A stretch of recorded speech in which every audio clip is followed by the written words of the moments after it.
Okay, can I ask you something honestly? Have you ever walked into your kitchen and before you even do anything, you just feel overwhelmed?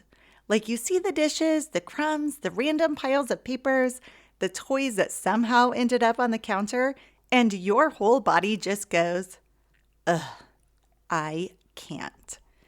Nothing dramatic happened. No one is screaming. The day hasn't even started yet. But you already feel behind. If that's you, I want you to know that you are so not alone. And today, we're going to talk about why that feeling happens and how to gently shift it so your home starts supporting you instead of stressing you out. Welcome to Conquer Mom Stress, the podcast that helps you stress less and enjoy motherhood more. If you've ever crawled into bed at night completely exhausted, but still feel like there's so much left to do, you are in the right place. I'm your host, Jill Gokul, and I believe that motherhood is meant to feel joyful, not exhausting. Together, we'll uncover what's really fueling your stress and give you the practical tools to conquer it so you can finally feel like the confident mom you were made to be. Also, if you have a specific question or issue you're stressing about, head over to jillgokul.com/ask to submit your question. And who knows, you might just be featured in an upcoming episode so you can get practical, real-world solutions to the exact challenges you're facing. So let me tell you about a moment that still makes me laugh. At the time, not so funny. I remember it was a summer afternoon. You know the kind, nothing special, nothing terrible, just life. The kids had been in and out all morning long. I'd started laundry but never gotten around to finish it. There was dishes from breakfast, snacks, and also lunch. I walked into the living room and just stopped. There were toys everywhere. Like, how do small human beings own this many things? There was a blanket on the floor, a sock that didn't belong to anyone, a random cup, and something sticky that I did not even want to investigate. I just stood there and felt this wave of, I cannot keep up. And then, right on cue, one of my kids asked me to make them a smoothie, and I snapped. Not in the worst mom ever way, but in that short, sharp tone we all recognize. Just give me a minute. And immediately I felt mom guilt because deep down I knew it wasn't about my kid and it wasn't about the snack. It was about the mess. It was about what that mess was doing to my brain. Here's the thing. A messy home doesn't just sit there quietly in the background. It talks to your brain all day long. Even if you're not consciously thinking about it, your brain is constantly registering. That needs to be cleaned. That's not done. You're behind. And when you hear that message over and over and over again, of course you feel overwhelmed. Of course you feel like you're failing as a mom. Of course you don't show up as the calm, patient, joyful mom you want to be. Because your environment is quietly telling you a story all day long. And it's not a peaceful one. But this is where it's really important to ground yourself in truth. 1 Corinthians chapter 14, verse 33 tells us that God is not a God of chaos. He is a God of peace. Now, that doesn't mean your home has to be perfect, because let's be real, Jesus never said, "Blessed are the moms with spotless kitchens." But there is something about creating order, even in small ways, that align with peace. There's something about stepping into a space that feels calm and thinking, okay, I can breathe here. Let's talk about what's actually happening, because once you understand this, everything starts to click. Your brain is constantly scanning your environment. It's wired to notice what's unfinished. So when you walk into a room and see dishes, clutter, piles, toys everywhere, your brain doesn't see home. It sees a list of open tasks, and it doesn't turn that list off. Even when you sit down, even when you try to relax, it's like having 15 tabs open in your mind at all times of everything you need to do. You carry the weight of this constantly when you're at home.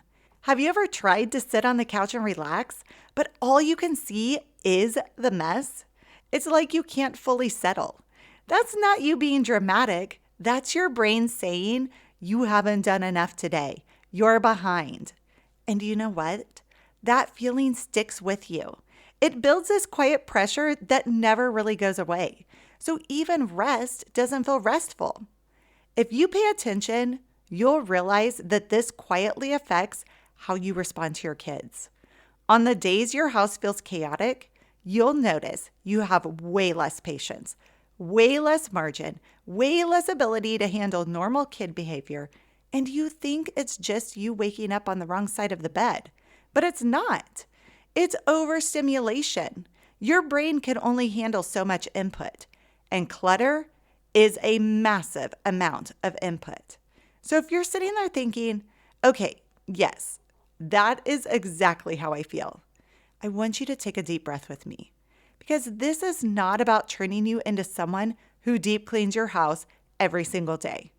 This is about creating a home that supports your peace. 1 Corinthians chapter 14, verse 40 says, "Let all things be done decently and in an orderly fashion." This is the key to removing chaos from your home. Restore order. A peaceful home is not a perfect home. It's a home where you can breathe, where you're not constantly overwhelmed, and things are functional. There will still be toys, there will still be laundry, but the feeling is different. So how do you restore order without causing more burnout? First, find clues in the mess. Look at the mess to determine why those things have collected there and how you can contain them. When all my kids were young, I found that dirty clothes were always piled in the living room. This is because the kids always came to us for help changing. If I was feeding the baby on the couch, my 5-year-old would get into PJs right there with me in the living room because without my eyes on him, he wouldn't get ready for bed.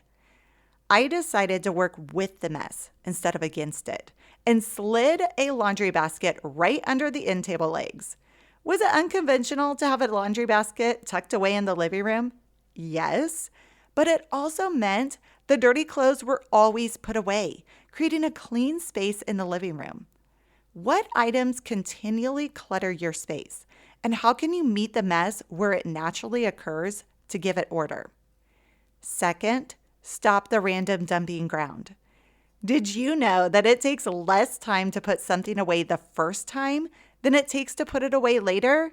When a home gets messy, typically it's because your family has gotten into the habit of using random drop-off zones instead of taking 30 seconds to put the item away immediately. Listen, I am just as guilty as this. I can't tell you how many times I've had something in my hand, known exactly where it goes, and made the conscious choice to deal with it later. That prompting in your mind to put the item away, that's the God of peace leading you to order. But when you choose to deal with it later, you are choosing chaos.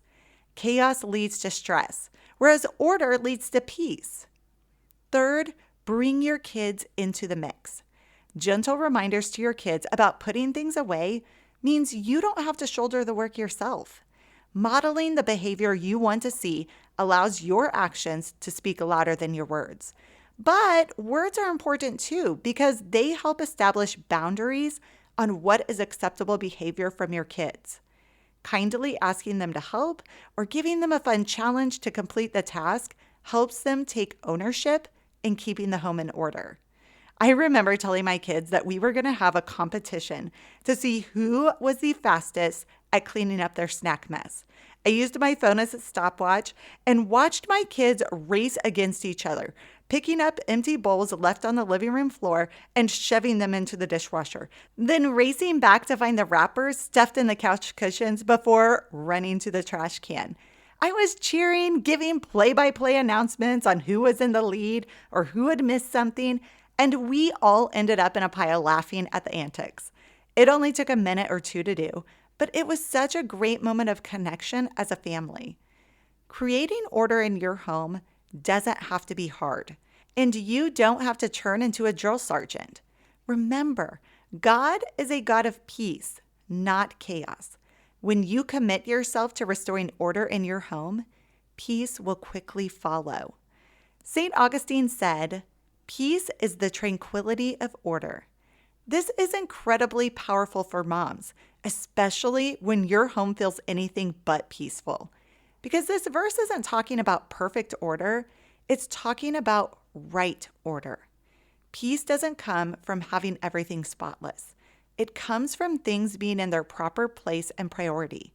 So when your home feels chaotic, the goal is to restore a sense of order that supports peace. Remember, you are not trying to control everything. You are just creating enough order to support peace. If your home feels messy right now, it doesn't mean you're failing. It means your life is full and a bit out of order. So instead of chasing perfection, ask, what small act of order would bring peace right now? Start there. Friend, you're allowed to approach life with patience, with grace, with small, doable steps, because peace doesn't come all at once. It comes from small, intentional moments of order built over time. Thanks for joining me for this episode of Conquer Mom Stress. If today's conversation encouraged you, hit follow and leave a review. That lets me know that these episodes are hitting the topics you need. And while you're there, share this podcast with another mom who might need to hear it.